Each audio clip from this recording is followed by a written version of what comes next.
Doctor সাহেব, স্ত্রীর ডেলিভারির সময় স্বামীকে ডেলিভারি রুমে যেতে দিন, যাতে সে কোনোদিন বলতে না পারে তুমি আমার জন্য কি করেছো। যখন সে স্ত্রীর প্রসব বেদনার যন্ত্রণাটা দেখতে পারবে, তখন সে বুঝতে পারবে তাকে বাবা ডাক শোনানোর জন্য একটা মেয়ে কতটা কষ্টের সম্মুখীন হয়েছে।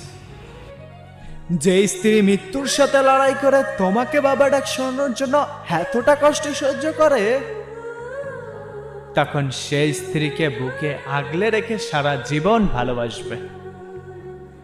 নারী, তুমি পারো বটে, তুমি বহুরূপী, তুমি বহুরূপী।